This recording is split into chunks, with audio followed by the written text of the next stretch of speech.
नमस्कार। आज हम बात करने वाले हैं उत्तर प्रदेश की और जानेंगे वो सारी जरूरी बातें जो कॉम्पिटिटिव एग्जाम्स में बार बार पूछी जाती हैं। तो चलिए शुरू करते हैं ये सफर। तो सवाल यही उठता है ना कि आखिर उत्तर प्रदेश के बारे में ऐसा क्या खास है जो एग्जाम में दूसरों से आगे निकलने में मदद कर सकता है। चलिए आज इन्हीं सब अहम फैक्ट्स की एक एक करके बात करते हैं। अच्छा, तो अपनी सहूलियत के लिए हमने इसे 4 हिस्सों में बांटा है। सबसे पहले उत्तर प्रदेश का एक क्विक इंट्रोडक्शन लेंगे, फिर जानेंगे इसके नाम और इतिहास की कहानी, इसके बाद समझेंगे इसका एडमिनिस्ट्रेटिव स्ट्रक्चर और आखिर में वो वन लाइनर्स जो सीधे सीधे एग्जाम में आते हैं। तो चलिए शुरू करते हैं हमारे पहले सेक्शन से, उत्तर प्रदेश एक परिचय। यहाँ हम इसकी ज्योग्राफी और आइडेंटिटी को समझेंगे, जो किसी भी स्टेट एग्जाम के लिए समझ लीजिए एक फाउंडेशन की तरह है। देखिए, सबसे पहली और बुनियादी बात, उत्तर प्रदेश एक लैंडलॉक्ड स्टेट है। लैंडलॉक्ड मतलब इसकी कोई भी सीमा किसी समुद्र से नहीं लगती। और दूसरी बात जो हम सब जानते हैं, पॉपुलेशन के हिसाब से ये भारत का सबसे बड़ा राज्य है। अब जरा इन नंबर्स पर गौर कीजिए, क्योंकि यहाँ से डायरेक्ट क्वेश्चंस बनते हैं। इसका लैटिट्यूड और लॉन्गिट्यूड देख लीजिए। और हाँ, ये पॉइंट्स तो बिल्कुल याद रखने वाला है कि एरिया के हिसाब से उत्तर प्रदेश भारत का चौथा सबसे बड़ा राज्य है, लगभग 2,40,000 स्क्वायर किलोमीटर। अगर हम उत्तर प्रदेश की सीमाओं को देखें तो उत्तर में है उत्तराखंड, पश्चिम की तरफ राजस्थान, हरियाणा और दिल्ली पड़ते हैं, दक्षिण में मध्य प्रदेश है और पूर्व में बिहार। और एक खास बात, उत्तर पूर्व में इसकी सीमा नेपाल से लगती है, जो कि एक इंटरनेशनल बॉर्डर है। और ये बात गांठ बांध लीजिए, नेपाल से सटे हुए जो जिले हैं ना, उनके बारे में एग्जाम्स में अक्सर पूछा जाता है। तो ये एक ऐसा टॉपिक है जिसे नजरअंदाज नहीं करना है। चलिए अब थोड़ा हिस्ट्री में चलते हैं, देखते हैं कि इस प्रदेश का नाम कैसे पड़ा और हिस्टोरिकल पॉइंट ऑफ व्यू से इसकी क्या इंपॉर्टेंस रही है। पुराने जमाने में ये इलाका भारत के ठीक बीच में था, इसीलिए इसे मध्य देश कहते थे। और क्योंकि ये आर्यों की भूमि थी तो इसे आर्यावर्त के नाम से भी जाना जाता था। ये नाम ही इसकी डीप कल्चरल रूट्स को दिखाते हैं। इस स्टेट के नाम की कहानी भी काफी इंटरेस्टिंग है। ब्रिटिश रूल के टाइम इसे यूनाइटेड प्रोविंसेस कहते थे।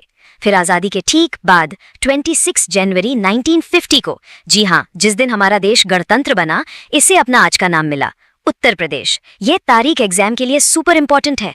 इसका इतिहास सिर्फ कुछ 100 सालों का नहीं है, बल्कि ये तो पौराणिक कथाओं तक जाता है। रामायण काल का कौशल राज्य, महाभारत काल के कुरु, पांचाल, वत्स जैसे बड़े बड़े महाजनपद सब इसी धरती पर थे। और मॉडर्न इंडियन हिस्ट्री में तो उत्तर प्रदेश का कंट्रीब्यूशन भुलाया ही नहीं जा सकता। 1857 की क्रांति, वो पहली चिंगारी यहीं मेरठ से जली थी, जिसने पूरे देश में आजादी की आग लगा दी। तो इतिहास से निकलकर अब आते हैं प्रेजेंट में। चलिए देखते हैं कि आज उत्तर प्रदेश का एडमिनिस्ट्रेटिव सेटअप कैसा है। ये फैक्ट्स खासतौर पर एडमिनिस्ट्रेटिव सर्विसेज के एग्जाम्स के लिए बहुत ही जरूरी हैं। एक बहुत कॉमन सवाल जो अक्सर पूछ लिया जाता है, उत्तर प्रदेश में कुल कितने जिले हैं? तो इसका जवाब है 75 डिस्ट्रिक्ट्स। और एडमिनिस्ट्रेटिव कन्वीनियंस के लिए इन 75 जिलों को 18 मंडलों या कह सकते हैं डिविजन्स में बांटा गया है। कंपैरिजन वाले सवाल तो एग्जाम्स के फेवरेट होते हैं। एरिया के हिसाब से देखें तो सबसे बड़ा जिला है लखीमपुर खीरी और सबसे छोटा है हापुड़। ये दोनों नाम जरूर याद रखिएगा। स्टेट की जो गवर्नेंस है वो 3 मेन पिलर्स पर चलती है। पहले हैं गवर्नर, जो कॉन्स्टिट्यूशनल हेड होते हैं, फिर चीफ मिनिस्टर जो एग्जीक्यूटिव हेड हैं, और तीसरा है लेजिस्लेचर मतलब विधान मंडल, जो कि उत्तर प्रदेश में बाइकैमरल है। बाइकैमरल यानी इसके 2 सदन हैं। अब सीटों की बात करें तो इन 2 सदनों की स्ट्रेंथ कुछ इस तरह है। लेजिस्लेटिव असेंबली यानी विधानसभा, जिसे लोअर हाउस भी कहते हैं, उसमें 403 सीटें हैं। और लेजिस्लेटिव काउंसिल यानी विधान परिषद, जो अपर हाउस है, उसमें है 100 सीटें। ये नंबर स्टेट पॉलिटिक्स को समझने के लिए बहुत जरूरी है। ये एक इंटरेस्टिंग फैक्ट है जिसमें अक्सर कंफ्यूजन हो जाता है। उत्तर प्रदेश की एडमिनिस्ट्रेटिव कैपिटल तो लखनऊ है, जहां से सारा कामकाज चलता है, लेकिन इसकी जुडिशियल कैपिटल प्रयागराज है, क्योंकि हाई कोर्ट वहीं पर है। चलिए अब आते हैं हमारे फाइनल और सबसे इंपॉर्टेंट सेक्शन पर।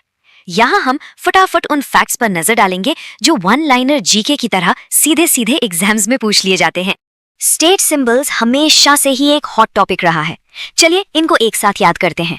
स्टेट एनिमल है बारासिंगा, पक्षी है सारस, पेड़ है अशोक, फूल है पलाश और स्टेट स्पॉट है हॉकी। ये तो बिल्कुल टिप्स पर होनी चाहिए। चलिए कुछ और इंपॉर्टेंट वन लाइनर्स देख लेते हैं। प्रदेश की लाइफलाइन और सबसे लंबी नदी गंगा, सबसे बड़ा डैम रिहंद डैम, स्टेट का हाईएस्ट पॉइंट विंध्या रेंज में है। और हाँ, सबसे बड़ा रेलवे जंक्शन वो है प्रयागराज में। और आखिर में एक ऐसा फैक्ट जो उत्तर प्रदेश के पॉलिटिकल इंपॉर्टेंस को दिखाता है। लोकसभा में इसकी 80 सीटें हैं, 80।